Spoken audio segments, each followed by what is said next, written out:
Video के नीचे दिए हुए इस लाल रंग के सब्सक्राइब बटन को दबाकर हैशटैग टीवी से जरूर जुड़ें और साथ में दबाएं ये बेल आइकन, जिससे कि आपको हमारी हर नई वीडियो का नोटिफिकेशन मिलता रहे। इससे पिछली वीडियो में हमने आपको भारत के महान इतिहास से जुड़ी अद्भुत निशानी चांद बावड़ी से रूबरू कराया था। उस वीडियो में हमने आपको भारतीय शैल चित्रकारी की अद्भुत मिसाल देवी देवताओं और योगिनियों की वो खंडित मूर्तियां भी दिखाई थीं, जिनकी कहानी जुड़ती है चांद बावड़ी के पास मौजूद हरसिद्धि माता मंदिर या हर्षद माता मंदिर से। हर्षद माता मंदिर के इतिहास को जब आप जानेंगे तो आपकी आंखें भर आएंगी, क्योंकि इस मंदिर को भी भगवान शंकर के प्रथम ज्योतिर्लिंग सोमनाथ महादेव की तरह ही क्रूर आक्रांता महमूद गजनवी की बर्बरता ने तहस नहस कर दिया था। लेकिन सोमनाथ मंदिर की तरह हर्षद माता मंदिर का भव्य पुनर्निर्माण करवाने की सहमत आज तक किसी ने नहीं उठाई। हर्षद माता मंदिर का निर्माण भी 8वीं से 9वीं शताब्दी के बीच चौहान वंश के राजा चांद ने करवाया था, लेकिन भारत को लूटने के मकसद से आए आक्रांता महमूद गजनवी ने इस मंदिर को नेस्त नाबूद करवा दिया।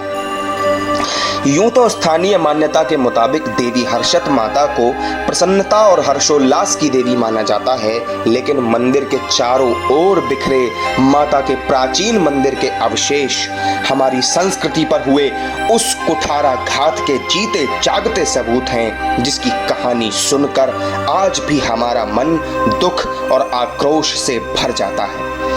आज हर्षद माता मंदिर छोटे से दायरे में सिमटा हुआ है, लेकिन मुख्य मंदिर के चारों ओर बिखरे इन शिलाखंडों और छोटे बड़े पत्थर के टुकड़ों को देखकर यह अंदाजा लगाया जा सकता है कि किसी सदी में ये मंदिर बेहद विशाल और भव्य रहा होगा। अमलका से लेकर दीवारों तक के अवशेष खंड खंड होकर बिखरे हुए थे। मंदिर प्रांगण के बाहरी हिस्से के डिजाइन को देखकर ही यह समझ में आ रहा था कि उस प्राचीन मंदिर को कितने शानदार तरीके से बनाया गया होगा, जिसे सनातन धर्मावलंबियों की आस्था को कुचलने के मकसद से ध्वस्त कर दिया गया। चांद बावड़ी में जो अद्भुत मूर्तियां हमने आपको दिखाई थीं, वो किसी सदी में हर्षद माता मंदिर में ही स्थापित की गई थीं, लेकिन उन सबको भी गजनवी के आदेश पर तोड़ फोड़ दिया गया। बाद में फिर जर्जर हो चुकी उन मूर्तियों को मंदिर से ले जाकर चांद बावड़ी में रखवा दिया गया। गर्भगृह और उसके बाहरी बरामदे के अलावा मंदिर की चारदीवारी के अंदर किसी भी हिस्से पर आज आपको छत दिखाई नहीं देगी। मंदिर आज भी जीर्ण शीर्ण हालत में है। गर्भगृह में आज हरसिद्ध माता की इस प्रतिमा के दर्शन होते हैं, लेकिन एक वक्त था जब इसी गर्भगृह में माता की कीमती रत्न नीलम से बनी हुई प्रतिमा मौजूद थी। महमूद गजनवी 11वीं सदी में जब भारत पर उसने आक्रमण किया तो सोमनाथ मंदिर को उसने जिस तरह से ध्वस्त किया था, वो सारी कहानी आपने भी इतिहास में ज़रूर पढ़ी होगी और सुनी भी होगी। 17 बार उसने सोमनाथ मंदिर को तोड़ा था और बार बार वो मंदिर बनवाया गया, लेकिन चूंकि सोमनाथ मंदिर एक प्रख्यात ज्योतिर्लिंग है, इसलिए वो मंदिर बार बार बनवाया जाता रहा। लेकिन इस मंदिर की किस्मत शायद वैसी नहीं थी, इसलिए जब महमूद गजनवी ने इस मंदिर पर आक्रमण किया, इसके बाद ये मंदिर अपनी उस पुराने वैभव को फिर से हासिल नहीं कर सका। शायद यही वजह थी। और अभी जो फ़िलहाल हम तस्वीरें लगातार आपको दिखा रहे हैं इस मंदिर की, उसमें आप देख सकते हैं कि आसपास जितने भी ये शिलाएं हैं, पत्थर हैं, कोई पत्थर बहुत छोटा भी है, कोई पत्थर बहुत बड़ा भी है, और ये पत्थर अपने आप में मंदिर के ध्वस्त होने की उस दर्दनाक कहानी को बयां करते हैं, जिसके पीछे भारत के स्वर्णिम इतिहास के धूमिल होने की कहानी समाई हुई है। आप इन सब जिन भी शिलाओं को इस समय आप अपनी स्क्रीन पर देख रहे हैं, जो पत्थर की मीनाकारी नक्काशी की हुई शिलाएं हैं, बड़ी ही मेहनत से दिन रात की मेहनत लगा करके इस तरीके का एक पत्थर हम आज तैयार कर पाते हैं। और उस समय में जब इतना ज़्यादा मशीनरी नहीं थी, इतनी सुविधाएं नहीं थी, वैसे समय में इस तरीके की शिलाओं को तैयार करना ये अपने आप में एक बहुत ही बड़ा और बहुत ही महंगा टास्क था। लेकिन फिर भी उसके बाद भी इस तरीके की नक्काशी वाले पत्थर तैयार करके एक मंदिर को खड़ा करना, एक उसके वैभव के साथ, ये अपने आप में एक बहुत बड़ी बात थी। लेकिन भारत के उस विराट इतिहास को धूमिल करने की जो साजिश आताताइयों ने रची, उसी साजिश को बढ़ाने का काम फिर उन सभी के जाने के बाद यहाँ के जो शासक रहे उन्होंने भी किया, लगातार किया।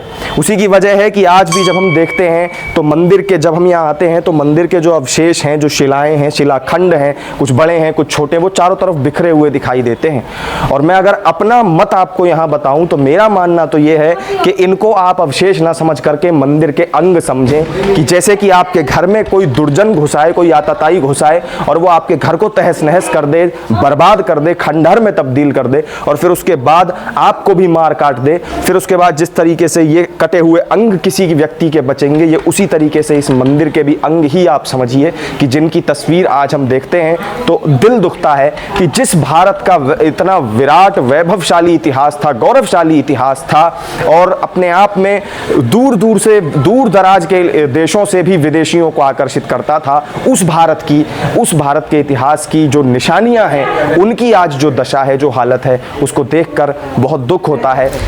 और ये जब मंदिर बना गया था उस समय ये बहुत ही भव्य मंदिर हुआ करता था। और इस मंदिर की सबसे बड़ी खासियत ये है कि इस ये मंदिर बना है वो पत्थरों से बना हुआ है। पत्थरों की नक्काशी वगैरह इसमें चुनाई, सीमेंट और चूने का प्रयोग नहीं किया गया है। इसमें सीमेंट और चूने का इसमें कोई प्रयोग नहीं है। ये जो मंदिर पर भी कोई जोड़, कोई सीमेंट के लिए कुछ इस्तेमाल नहीं, सीमेंट और चूना नहीं लगाया गया है। इसको सिर्फ पत्थर की शिलाओं के द्वारा इसको निर्माण किया गया है।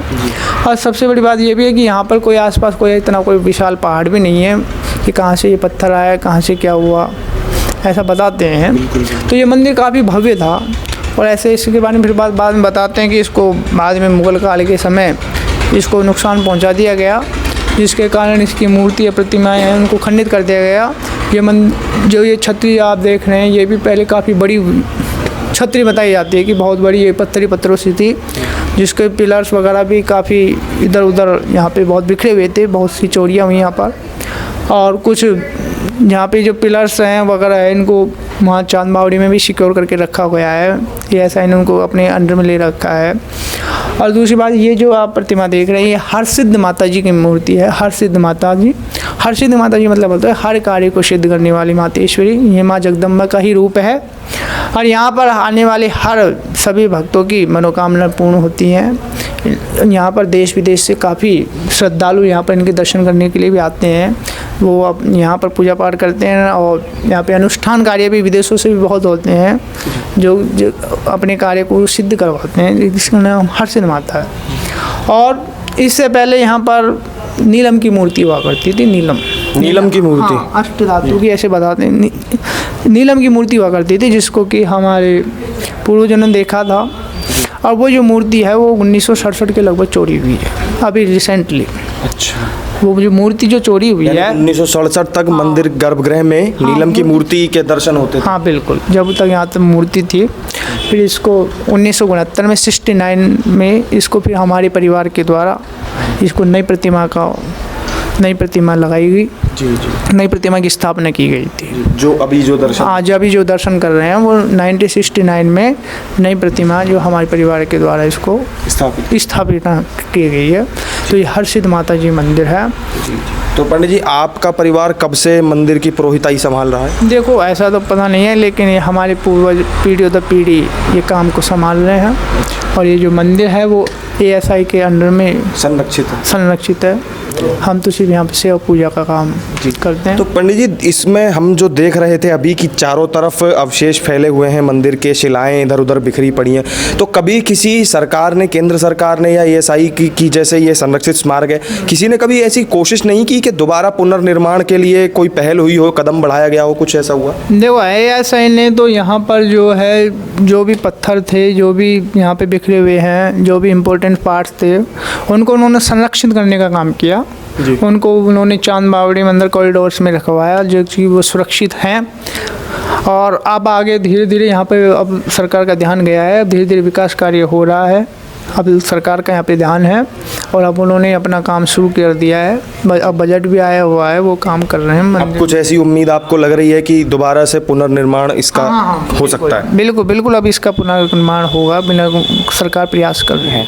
तो हमारी सरकार से, हमारी एएसआई से, केंद्र सरकार से, राज्य सरकार से यही गुजारिश है कि वो अपनी हमारे वैभवशाली इतिहास की इन निशानियों को कम से कम सहेज के रखे, ताकि जो हमारी आने वाली पीढ़ियां हैं वो इसे देख सकें। आज जैसे हम देख रहे हैं, इसी तरीके से और 50 साल बाद, 100 साल बाद वो पीढ़ियां भी इसको देख सकें, माता जी के दर्शन कर सकें, इसके साथ ही हमारे इतिहास की उस तस्वीर को भी देख सकें जिसे आज हम आपको दिखा रहे हैं। तो फिलहाल हमारी इस वीडियो में इतना ही। फिर मिलेंगे किसी और नए सफ़र पर, किसी और नई एक्सप्लोरेशन के साथ। तब तक के लिए मुझे दीजिए इजाज़त। नमस्कार। तो रोचक तथ्यों से भरपूर और रोमांचित कर देने वाली वीडियोस का ये सिलसिला हमारे चैनल पर यूं ही जारी रहेगा। आपको ये वीडियो कैसा लगा हमें कमेंट करके जरूर बताएं। वीडियो को लाइक और शेयर भी कर दें दूसरों के साथ। साथ ही सब्सक्राइब बटन और नोटिफिकेशन बेल दबाकर ऑल का जो ऑप्शन आएगा उस पर क्लिक कर दीजिएगा, ताकि आप #TV के साथ परमानेंटली जुड़ सकें और आने वाली हर वीडियो का नोटिफिकेशन आप तक पहुंचता रहे। #TV के लिए कैमरामैन राजीव शर्मा के साथ प्रशांत भारद्वाज की रिपोर्ट।